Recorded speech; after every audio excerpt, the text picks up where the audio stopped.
¿Qué tal? Buenas tardes. El hombre que presuntamente mató ayer a su expareja en el municipio tinerfeño de Santa Úrsula permanece en las dependencias de la Guardia Civil.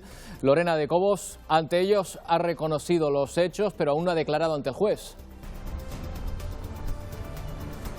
Sí, y además todo apunta a que no pasará a disposición judicial por lo menos hasta este jueves. Eso significa que el detenido como presunto autor de la muerte de su expareja sentimental continúa en dependencias de la Guardia Civil, concretamente en el cuartel de La Orotava. Una mezcla de satisfacción y alivio se notaba hoy en la Moncloa tras el acuerdo logrado ayer en la Cumbre Europea. Un acuerdo que también nos permite un respiro en Canarias hasta que la economía se reactive. Silvia Mascareño. Sí, de hecho, Pedro Sánchez era recibido hoy en el Palacio de la Moncloa. Entre aplausos de sus ministros, el Gobierno está muy satisfecho por esos 140.000 millones de euros que equivalen al 11% de nuestro Producto Interior Bruto. Este acuerdo in extremis tiene otra noticia positiva para Canarias, que suma más fondos como región ultraperiférica. Lo adelantaba el presidente canario en la entrevista de anoche, en la que estuvimos acompañados por más de 130.000 canarios, quedando entre los contenidos más vistos por ustedes en la noche del lunes. Torres se felicitaba porque el archipiélago recibirá este año 70 millones de euros extra de Europa por nuestra condición de región ultraperiférica, en el que fue su repaso al primer año al frente del Ejecutivo marcado por la gestión de la pandemia. Hace un año nos planteaban que iban a bajar la cofinanciación de Europa a un 70%. Significaba que de cada 100 euros que venía de Europa, Canarias tenía que poner 30. Conseguimos que se pasara a 75. Hace 2 semanas con la COVID ya el 80. Hoy estamos en disposición de anunciar que hemos conseguido que sea el 85%. Son muchísimos millones de euros que vendrán. Una semana después del segundo apagón en Tenerife en menos de un año, los responsables de Endesa han dado explicaciones. Además de disculparse, admiten que algo falló en su sistema, pero reparten la responsabilidad. Reiterar nuestras disculpas a todos los ciudadanos de Tenerife. Tenemos que mejorar muchas cosas en el sistema eléctrico y esto es un ejercicio colectivo que tenemos que acometer juntos las administraciones públicas del Estado, Canarias, Red Eléctrica, Endesa y el resto de actores del sistema eléctrico. Y ayer les contábamos que se buscan 5 pateras cerca de las costas canarias. En las últimas horas se han encontrado 2. Una fue localizada por un mercante a unos 120 kilómetros de Gran Canaria. Llegaron al muelle de Arguineguín, un total de 27 personas en buen estado de salud. Pasaron la noche en una carpa de Cruz Roja y esta mañana arribó otra embarcación con 31 personas a bordo de un barco pesquero que les rescató cerca de la costa Gran Canaria. De las otras 3 embarcaciones sigue sin haber rastro. Se cumplen las expectativas incluso más de lo esperado. El turismo rural registra este mes de julio una ocupación del 70% y se prevé que en agosto sea aún mayor. Según la Asociación Canaria de Turismo Rural, tienen incluso reservas de cara a los meses de otoño. Y novedades en el juicio contra el hombre al que acusan de estrangular y quemar a un indigente discapacitado en Playa del Inglés, en Gran Canaria. Silvia Luz, ¿qué ha ocurrido en la segunda sesión del juicio? Sí, varias personas aseguran haber visto a la víctima con vida después de la hora a la que se estima tuvo lugar el crimen. Concretamente, le sitúan en las inmediaciones donde fue hallado el cadáver. Y en los deportes, vaya final de liga polémico en segunda división. No se disputó el encuentro deportivo Fuenlabrada, cómo no, por culpa del coronavirus. Daniel. Sí, se ha liado una buena y parece que va a traer cola, Roberto, porque los demás partidos sí que se jugaron y hay equipos indignados, tanto en la lucha por el ascenso como en la permanencia. Luego lo explicamos. Otra noticia destacada es la del adiós de Rubén Baraja en el banquillo del Club Deportivo Tenerife. Así lo anunció el entrenador tras concluir la temporada con derrota en Soria, 2-1 ante el Numancia. Mucho más plácido fue el cierre de temporada para la Unión Deportiva Las Palmas. Pedri se despidió aportando un tanto a la goleada por 5-1 sobre la Extremadura. Además, Rubén Castro volvió a evidenciar en el estadio de Gran Canaria su gran momento de efectividad.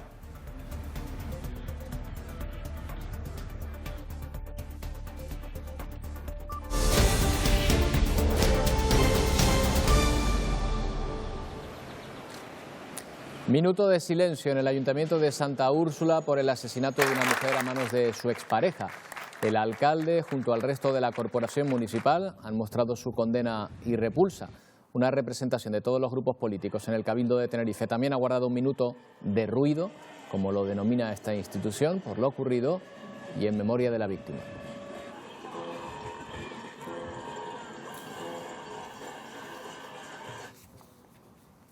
Pendiente de las novedades por el asesinato de esa mujer en el municipio de Santa Úrsula, el presunto autor ha pasado la noche en los calabozos de la Guardia Civil de la Orotava.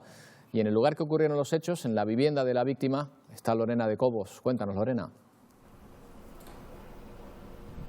Así es, en esta vivienda del barrio de La Corujera, donde en la tarde de ayer encontraron el cuerpo sin vida de esta vecina de Santa Úrsula. A esta hora de la jornada reina la calma desde esta mañana y han sido retirados los precintos policiales, quedando totalmente libre el acceso a este edificio. En relación al presunto autor de los hechos, pasará a disposición judicial posiblemente a partir de este jueves. Continúan dependencias de la Guardia Civil porque es el Instituto Armado el que se encuentra recabando toda la información sobre este caso que se investiga bajo diligencias secretas. El cuerpo sin vida de una mujer de 43 años fue hallado en la zona de La Corujera, en Santa Úrsula, en la tarde de este lunes. Estaba en una fosa séptica. Como presunto autor de los hechos, su expareja sentimental de 44 años, vecino del municipio, que fue detenido horas más tarde por agentes de la Guardia Civil cuando trató de ocultar el cadáver con la ayuda de un amigo. Sobre él pesaba una orden de alejamiento por malos tratos hacia la fallecida el pasado mes de mayo. Tuvo que intervenir la policía local, que procedió a su detención. Ahora este hombre se encuentra en dependencias de la Guardia Civil a la espera de pasar a disposición judicial. Todo apunta a que los hechos se produjeron durante el pasado fin de semana. Las instituciones públicas no se han hecho esperar. Todos consternados por esta situación que se ha creado. Nuestro municipio ha sufrido esta lacra desde 2005 en 3 ocasiones. Solidarios, desgraciadamente, de nuevo, con un dolor que no es ajeno, que es un dolor que padece esta isla.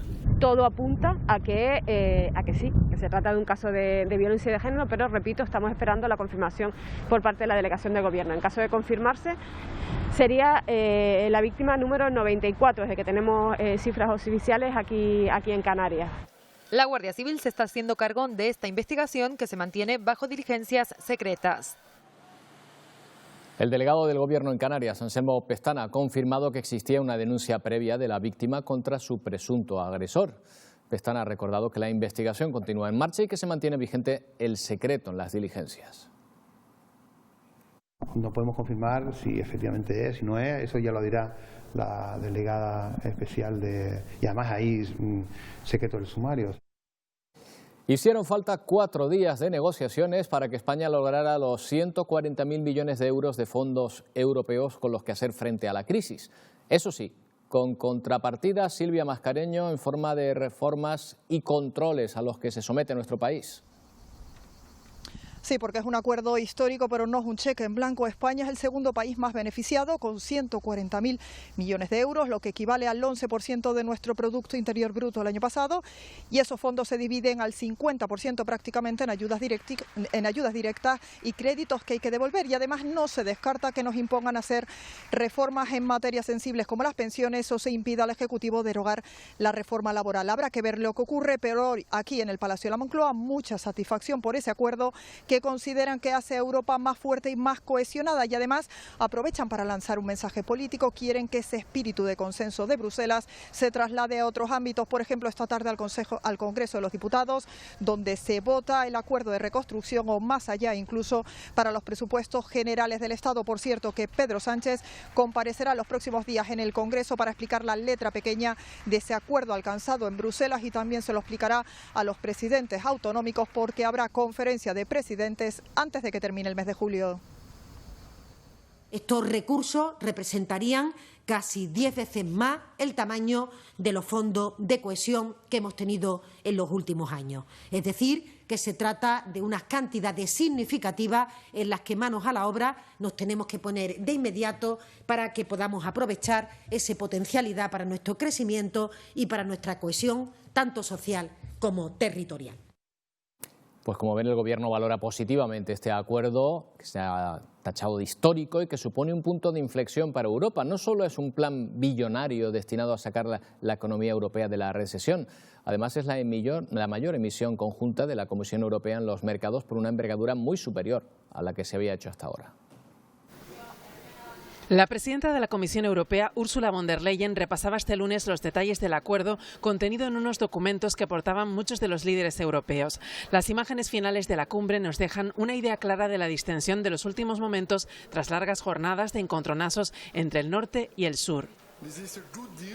De hecho, para el presidente del Consejo Europeo, este es un buen acuerdo, fuerte, y es el acuerdo que tenía que alcanzar Europa en un momento como este. Para que nos hagamos una idea en cifras, lo que han acordado los jefes de Estado es el marco presupuestario para los próximos 7 años, un plan billonario, aunque algo menor de lo previsto antes de la pandemia. Acuerdan además un fondo de recuperación post-COVID de 750.000 millones de euros, de los que 390.000 millones son subvenciones a fondo perdido y 360.000 millones préstamos. A España le corresponden de esos fondos 140.000 millones de euros, una cifra muy importante porque supone más del 11% del Producto Interior Bruto de nuestro país. Además, más de la mitad de ese dinero son ayudas directas y representan mucho más de lo que recibíamos hasta ahora por los fondos de cohesión. Ante este acuerdo, la presidenta de la Comisión Europea ha querido destacar el coraje de los 27 de pensar en grande. Grande va a ser el reto porque para financiar el fondo la Comisión Europea emitirá deuda en los mercados como nunca antes había hecho con el respaldo del presupuesto comunitario. Una emisión conjunta que representa el mayor compromiso de todos los acuerdos alcanzados en esta cumbre. También el Gobierno de Canarias ha mostrado su satisfacción con este acuerdo que se alcanzó anoche en Bruselas. Se mantiene la cofinanciación del 85% por parte de la Unión Europea de los fondos de cohesión que lleguen a Canarias, cuando en los últimos meses se llegó a especular con que ese porcentaje bajara hasta el 70%. Además, según las estimaciones del Gobierno, Canarias recibiría 660 millones de fondos RUP en los próximos 7 años, 147 más que los actuales. Y las islas contarían también con un plan de reactivación para este 2020 de 70 millones de euros adicionales.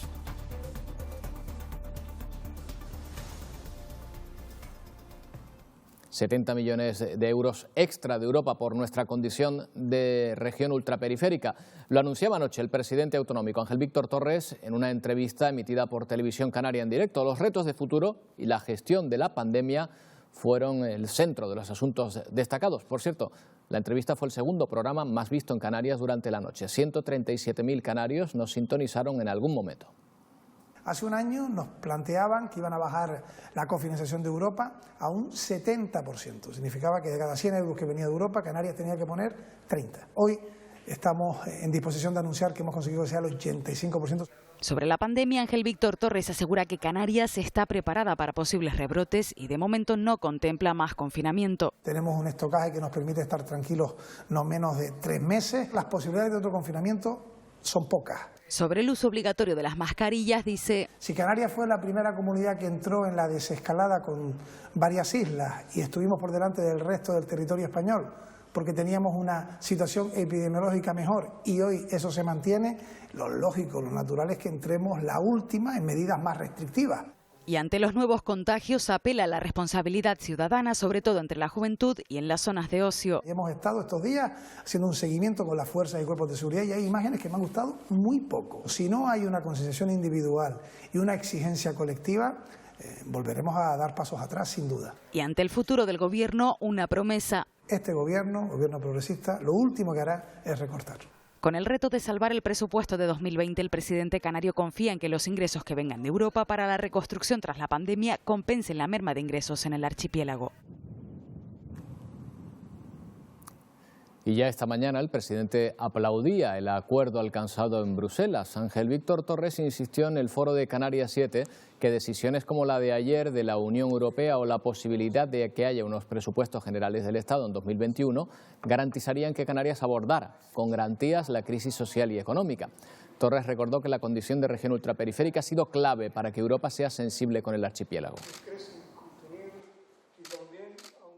Y estamos muy satisfechos porque nuestro fuero especial, el ser una región singular, la única de España que es ultraperiférica, tiene que tener esta justa división o reparto de los fondos y se ha conseguido finalmente de madrugada que estos fondos lleguen para Canarias, que bien falta que nos hace. El encargado de llevar las cuentas públicas en Canarias, el vicepresidente y consejero de Hacienda, Román Rodríguez, también aplaude que Europa siga aportando la mayor parte de los fondos de desarrollo en el próximo presupuesto. Respecto al plan de reconstrucción de 140.000 millones para España, confía en que Canarias obtenga de él ayudas suficientes para compensar el impacto de la pandemia. Decisión histórica, decisión buena para la Unión, buena para España y buena para Canarias. Marco financiero plurianual un poco por debajo de la etapa anterior, pero hay que recordar la ausencia del Reino Unido. En ese marco financiero plurianual se respetan las especificidades de Canarias. También se congratulaba por este acuerdo el presidente del Parlamento, Gustavo Matos, que decía que por primera vez la Comisión da más importancia a la solidaridad que a los intereses propios de cada país. Además, Canarias logra incrementar sus fondos como región ultraperiférica. Se ha conseguido mantener el 85% de la confinanciación, hay 70 millones extra para Canarias y además los fondos FEDER y los fondos RUP experimentan un incremento, lo cual es una noticia que creemos que debe ser absolutamente destacada. Bueno, ¿y cómo está la situación respecto al COVID? Canarias sigue sumando nuevos positivos, a excepción de La Gomera y El Hierro. May Navarro, todas las demás islas cuentan con afectados por coronavirus. De los 2.556 casos acumulados por coronavirus desde el comienzo de la pandemia en Canarias, aún permanecen activos 149 casos. Fuerteventura es hasta el momento la isla que más casos activos registra, con una totalidad de 76. Tenerife y Gran Canaria, por su parte, cuenta a día de hoy con 27 y 26 casos activos. Lanzarote, en cambio, tras la suma de ese nuevo positivo de la turista el pasado fin de semana, registra 11 casos activos. En la provincia de Santa Cruz de Tenerife, La Gomera y El Hierro se mantienen en 0 casos. En cambio, tras las 76 pruebas PCR realizadas en el día de ayer, se ha detectado un nuevo activo en la isla de La Palma. Hay que destacar que se trata de un caso importado y que permanece asintomático. Destacar también que continúa en aislamiento domiciliario a la espera de la realización de nuevas pruebas que determinen en qué estado de la enfermedad se encuentra. Un paciente que es residente en la isla de La Palma y, por lo tanto, como venía de una zona muy activa en coronavirus, se le ha realizado la PCR y ha resultado positiva. Estamos a la espera de realizarle un test de ELISA para determinar qué anticuerpos tiene activos. Pero con mayor libertad de movimientos hay mayor número de contagios. El virus ha comenzado a circular a mayor velocidad.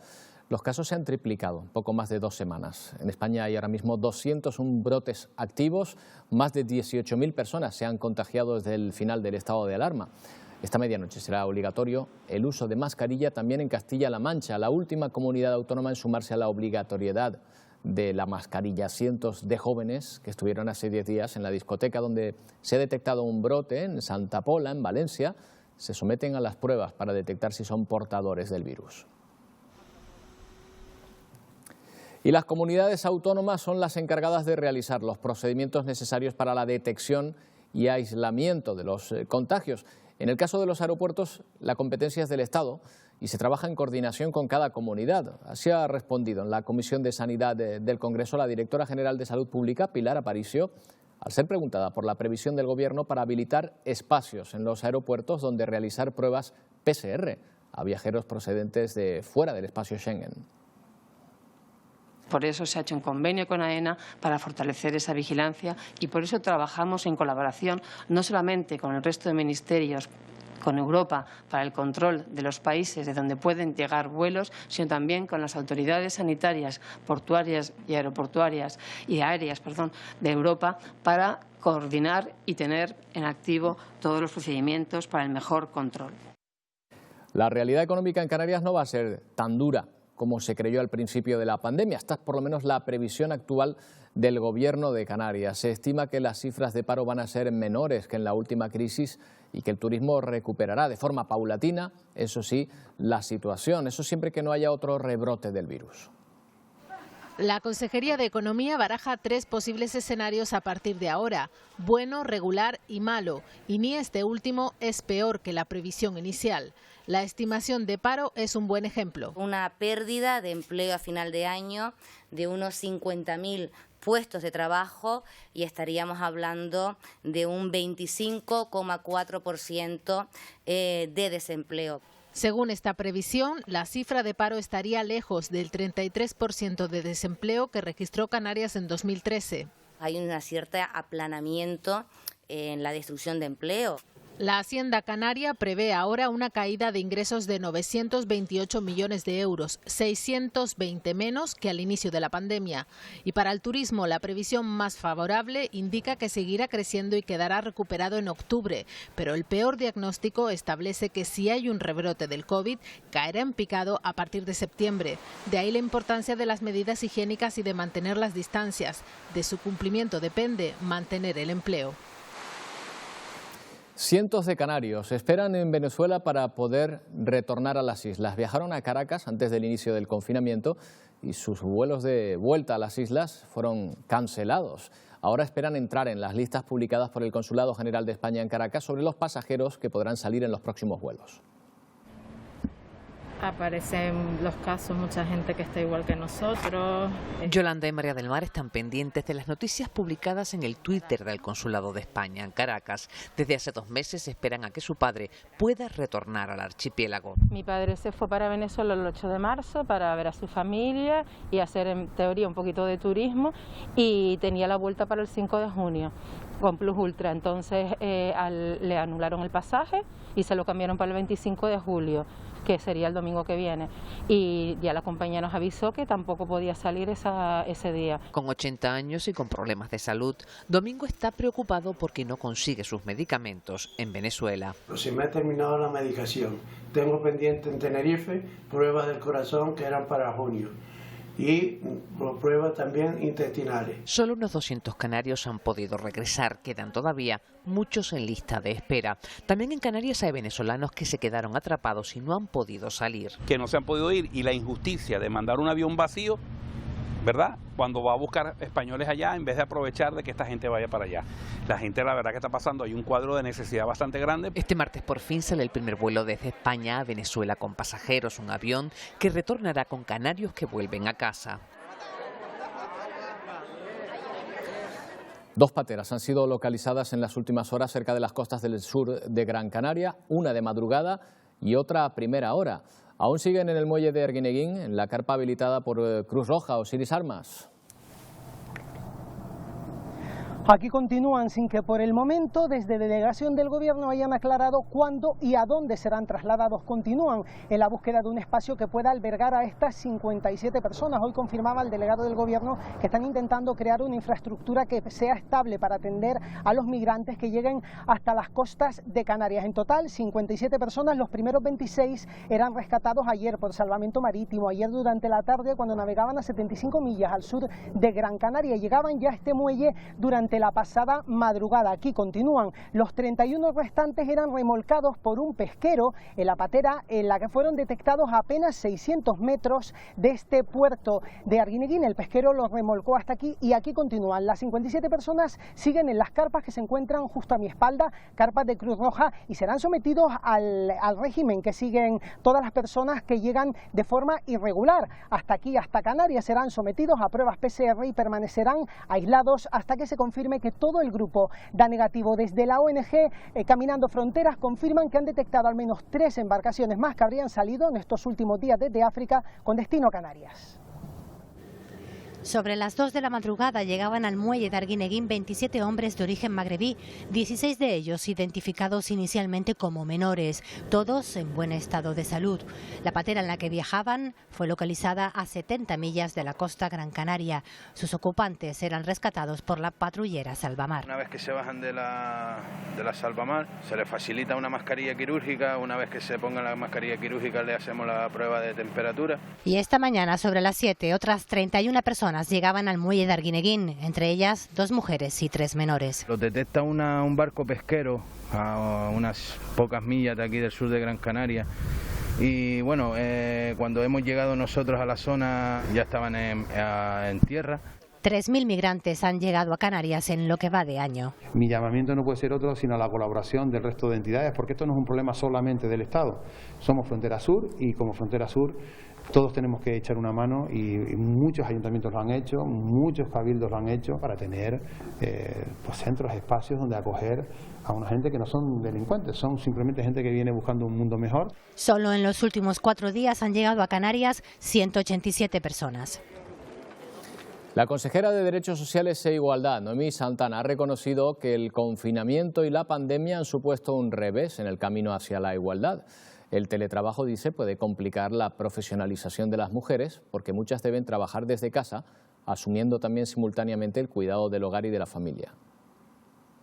Defiende la oposición que hay que articular más medidas para alcanzar la igualdad real, que todo el Gobierno y no solo la Consejería del área debe involucrarse. Tenemos que hacer política real. Está muy bien el decir todos y todas, pero a esas todas hay que darles oportunidades. Hablando con sus compañeros en políticas de empleo, en políticas deportivas, como dije antes, en políticas económicas. Nos queda todavía porque la igualdad es una materia transversal que se debe de abordar desde distintas consejerías, no solo desde la suya. Los grupos que apoyan al Gobierno reconocen el trabajo del Ejecutivo, pero también admiten la discriminación que siguen sufriendo las mujeres y que la pandemia ha empeorado. Haciendo autocrítica, deberíamos de llevar a cabo políticas mucho más potentes para poder alcanzar esa igualdad. La excusa del teletrabajo como doblete y me quedo cuidando a los niños, me quedo haciendo la comida, poniendo la lavadora y además trabajando. Uno de los grandes obstáculos es tener que elegir entre la familia y ese puesto de responsabilidad. Ahí las políticas de conciliación creo que son fundamentales. Ante este escenario, las administraciones públicas no pueden mirar para otro lado y deben actuar con urgencia para combatir esas desigualdades. La propia consejera ha reconocido el impacto negativo de la crisis por el coronavirus. La conciliación y el teletrabajo hace aún más difícil esta tarea de la profesionalización de la mujer. Corremos un riesgo en los próximos tiempos que en vez de avanzar en igualdad demos algunos pasos atrás. En las próximas semanas el Gobierno presentará los nuevos marcadores sociológicos que permitirán evaluar la situación de la igualdad en las islas. El Partido Popular de Canarias acusa al Gobierno estatal de apropiarse de los ahorros de los ayuntamientos con una medida que tachan de inaceptable. La presidenta del PP, María Australia Navarro, asegura que Pedro Sánchez olvida que fueron las administraciones locales y los ayuntamientos los que atendieron las necesidades de los ciudadanos, asumiendo competencias en estos últimos meses tan complicados. Navarro acusa a Sánchez de querer apropiarse de los más de 4.000 millones de euros ahorrados, que son vitales, dice, para evitar el colapso de la economía en las islas. Inaceptable que el gobierno de socialistas y podemitas quieran expoliar a los ayuntamientos sus ahorros para financiarse a su costa en una burda maniobra para maquillar su propio déficit. Unas donaciones obligatorias que a nuestro juicio, a juicio del Partido Popular, tienen que quedarse aquí. La portavoz del Grupo Parlamentario Mixto Ciudadanos, Vidina Espino, ha asegurado hoy en el programa de esta casa Buenos Días Canarias que este primer año de gestión del Gobierno de Ángel Víctor Torres no ha mejorado la vida de los canarios. Aunque el Ejecutivo ha dicho que no subirá impuestos ni hará recortes, Espino cree que todo dependerá de los recursos extra que lleguen del Estado y de Europa. Es el momento para que los gobiernos trabajen y que exista estabilidad en las instituciones. Y de hecho, si se está produciendo todo este tipo de rumorología acerca de mociones de censura, yo creo que los responsables son los propios socios del gobierno de Canarias. Si ellos trabajaran de forma coordinada, sin conflictos internos, estoy segura que usted no me haría esa pregunta. Y en El Hierro comienzan a articularse ayudas institucionales para hacer frente a la crisis económica de la pandemia. En este caso, Eduardo Pulido, hablamos de dos diferentes. Sí, por un lado el Ayuntamiento de La Frontera destinará 60.000 euros a personas autónomas, microempresas y pequeñas empresas para mitigar las pérdidas durante el estado de alarma. Por otra parte, el Cabildo dedicará la misma cantidad, 60.000 euros, a subvenciones para el sector pesquero, en este caso para la adquisición de equipamiento para las embarcaciones con el objetivo de mejorar y modernizar la flota de la isla. Destinada principalmente pues a la ayuda en la adquisición de motores, a la ayuda en la adquisición de nuevas embarcaciones, a la mejora de equipamiento. Un poco compensar la situación dramática que estamos viviendo, que están viviendo nuestras empresas. La Federación Canaria de Municipios, la Fundación Caja Canarias y la Fundación CaixaBank han acordado un plan de ayudas de 800.000 euros para la escolarización en familias afectadas por la crisis del COVID. Está dirigido a más de 18.500 niños y niñas jóvenes de todos los niveles educativos, una cantidad de 800.000 euros que irá destinada a un reparto proporcional entre todos los ayuntamientos canarios, y a través de la FECAM será quien distribuya con ese reparto a todos los ayuntamientos. Y las farmacias canarias invitan a disfrutar del verano, pero con control, porque convivimos con el coronavirus. Precisamente hoy el Colegio de Farmacéuticos de Santa Cruz de Tenerife ha dado a conocer las acciones que han permitido a los colegiados responder a las necesidades de la población durante el estado de alarma. Medidas como la atención primaria o el seguimiento de pacientes, además de la dispensa de recetas electrónicas y medidas de autoprotección. Su presidente reconoce que Canarias cuenta con mascarillas suficientes para atender la demanda. La mascarilla no era un producto que se dispensara habitualmente en las farmacias, ni mucho menos. Se dispensaba más en otros establecimientos de protección de riesgos laborales o en ferreterías para pintura, gente que trabajaba con aerosoles. En la farmacia era algo muy marginal, pero ya hemos aprendido este nuevo sistema que tenemos que hacer y ya tenemos protección suficiente y más que suficiente en todo tipo de mascarillas. El director general de Endesa, Pablo Casado, ha comparecido hoy para explicar los motivos del cero energético de la semana pasada en Tenerife. Ha pedido disculpas por lo ocurrido y ha explicado cuál fue, Raquel Pérez, el origen del apagón.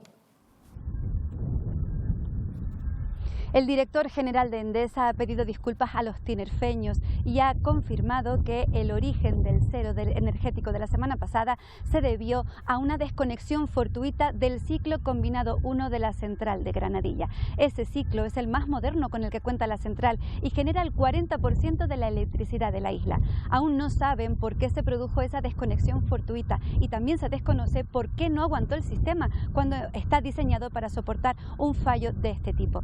Tras caer el ciclo combinado 1, en los siguientes minutos se produjo una caída en cascada de la potencia, falló el ciclo 2 y solo 2 minutos después del primer fallo se produjo el cero energético que afectó a toda la isla.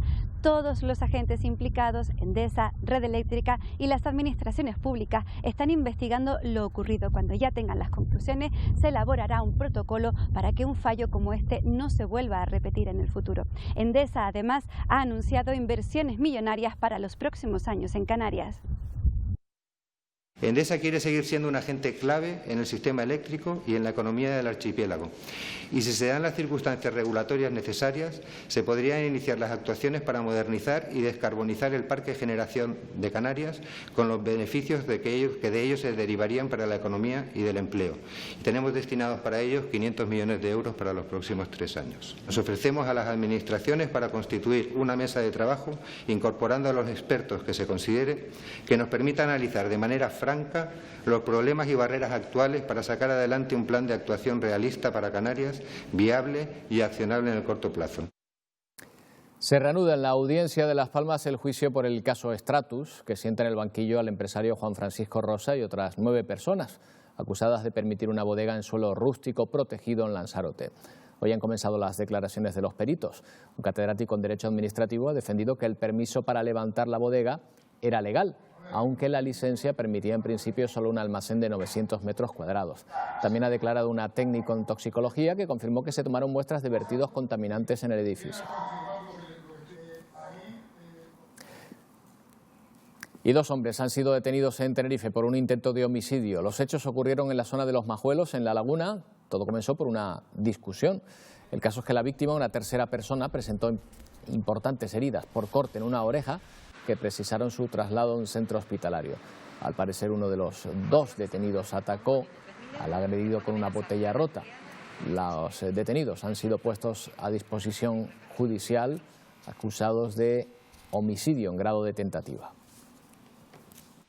Mientras uno de ellos peleaba con la persona que posteriormente resultó lesionada, otro por la espalda se le aproximó y le realizó un corte debajo de la oreja que le produjo unas lesiones importantes y con una profusión en el sangrado tal que hizo necesario que fuera trasladada rápidamente a un centro sanitario para ser atendida.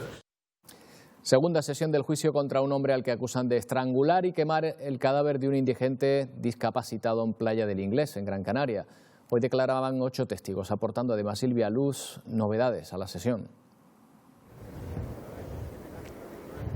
Sí, 2 testigos han asegurado que le vieron vivo pasado el mediodía, concretamente entre las 2 y pasadas las 5 de la tarde, y la Fiscalía asegura que fue asesinado, estima que la hora de la muerte estaba entre las 9 y 9 y media de la mañana. Además, una testigo también ha afirmado que vio a un hombre entrar en el lugar donde fue hallado el cadáver, pero que no correspondía su descripción con la del acusado.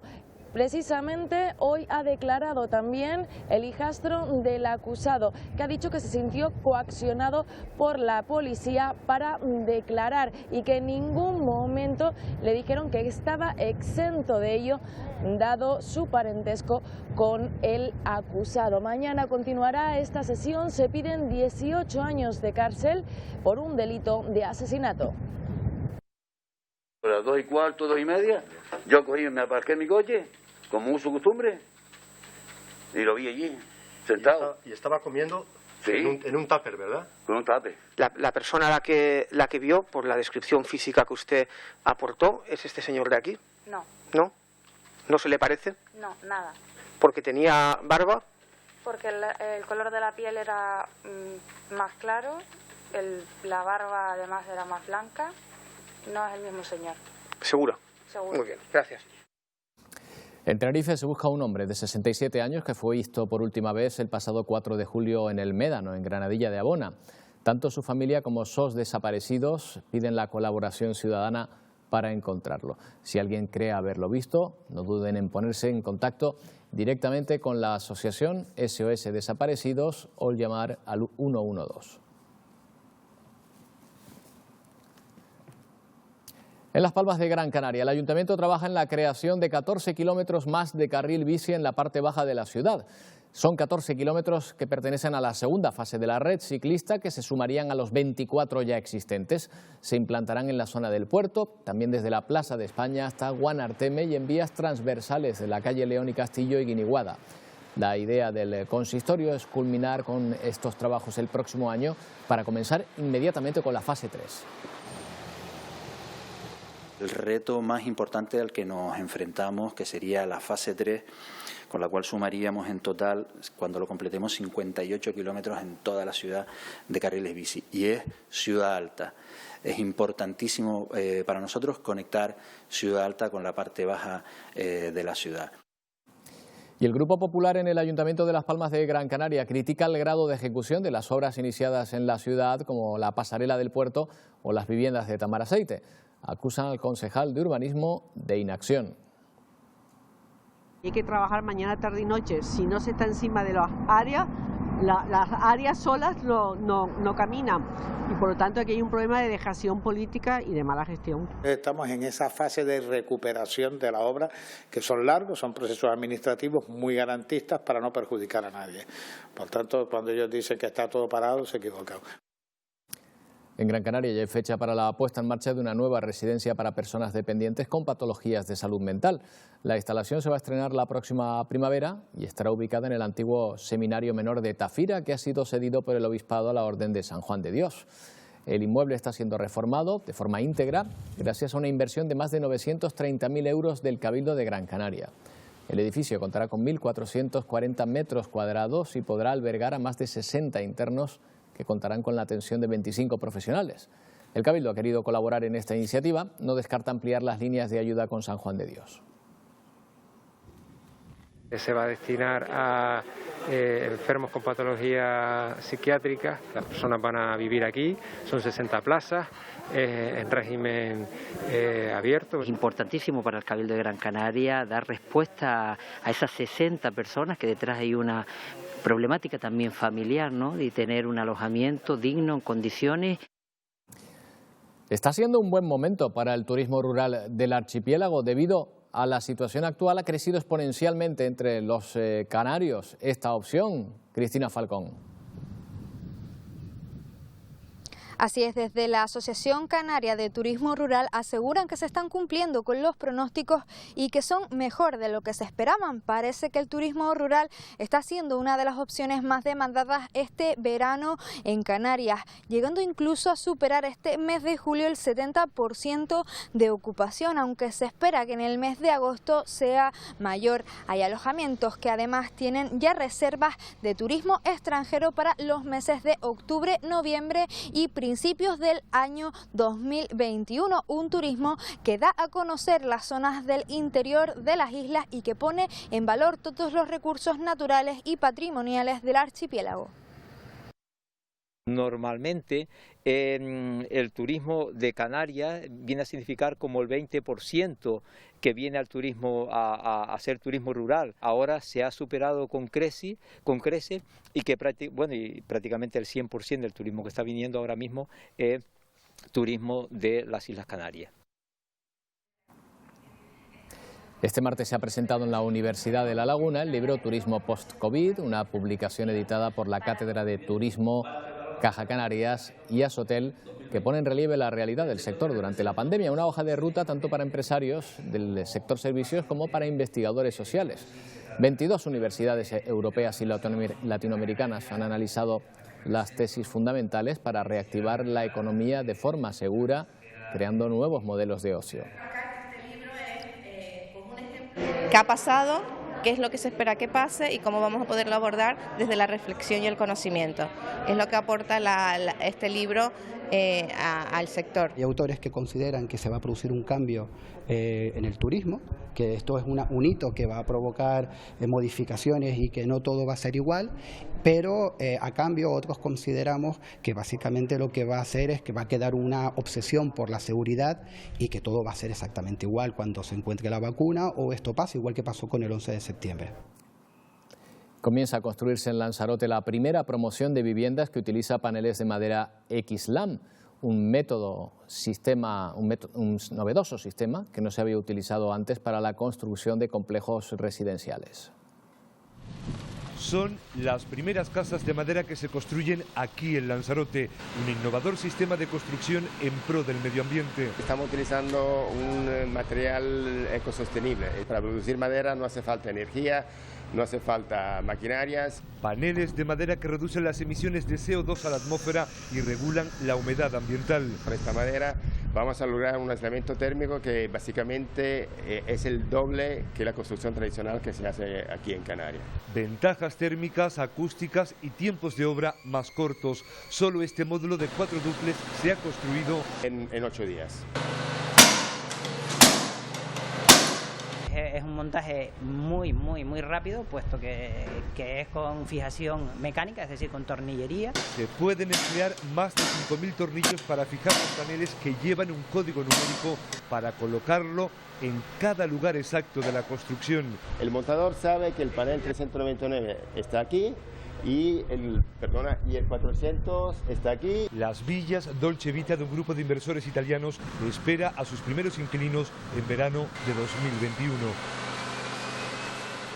Expertos de la Universidad de Las Palmas de Gran Canaria llaman a la cautela en la recuperación de las dunas de Maspalomas durante el pasado confinamiento.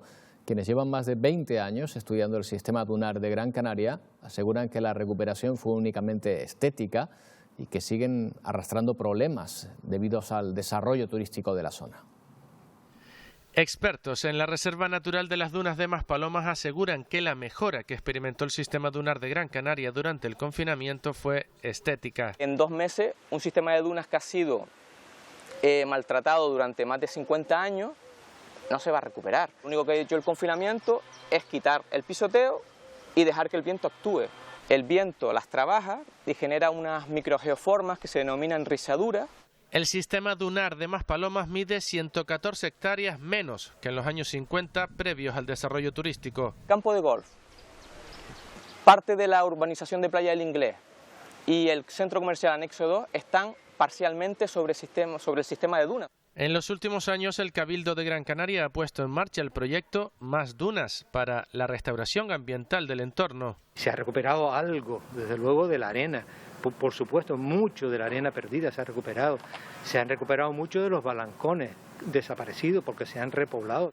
Los científicos con más de 20 años de experiencia en el sistema dunar Gran Canario inciden en que deben continuar estas políticas de recuperación al tiempo que una mayor conciencia que preserve también lo estético de esta reserva natural especial.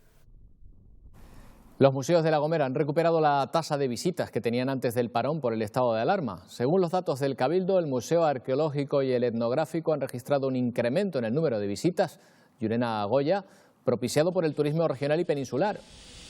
Sí, este Museo Arqueológico de San Sebastián o el Museo Etnográfico situado en Hermigües ya han recuperado las visitas que tenían antes de la declaración del estado de alarma. En lo que va del mes de julio ya han superado las visitas de julio de 2019. Desde que abrieran sus puertas en el mes de junio, el 80% de las visitas que reciben son de turistas canarios. Ahí se incluye a la población gomera que ha querido acercarse a estos centros culturales para conocer un poco más sobre su propia historia. El 20% restante corresponde a turistas peninsulares. Antes de la reapertura, estos centros culturales se adaptaron a la normativa sobre seguridad sanitaria, instalaron señalización sobre la distancia mínima interpersonal que se debe respetar o el uso obligatorio de mascarillas. Además, han puesto en marcha rutas guiadas para las familias, una iniciativa que está teniendo bastante aceptación.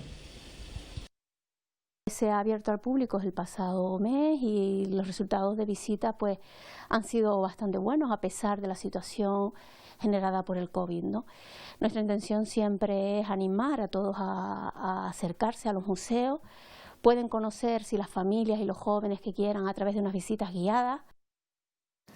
La Orquesta Sinfónica de Tenerife retorna a la actividad artística habitual a partir del 18 de septiembre. Lo hace supeditada a la evolución sanitaria y para llevarlo a cabo ha dividido la temporada en dos partes. La primera de septiembre a diciembre y la segunda de enero a julio de 2021.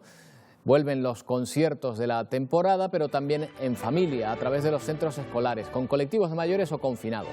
Bajo el lema Sinfónica de Tenerife, siempre contigo, 3 directores asumen la nueva temporada: Antonio Méndez, Víctor Pablo Pérez y Ana Raquitina, además de contar con el violonchelo de Pablo Fernández o la soprano Elsa Dreisig.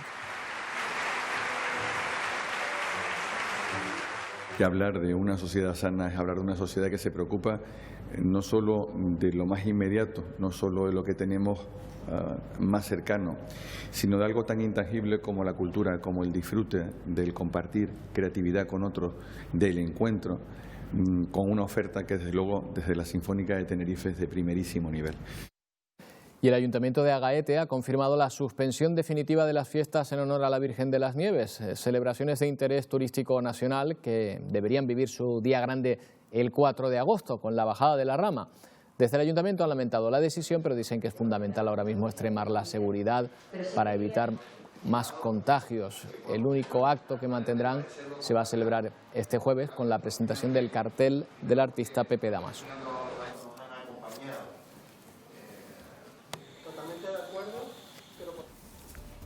Bueno, pues hasta aquí toda la información. Ya saben que pueden seguir informados en nuestras redes sociales, la página web y, por supuesto, en Telenoticias 2 a partir de las 8:30. Gracias por su atención.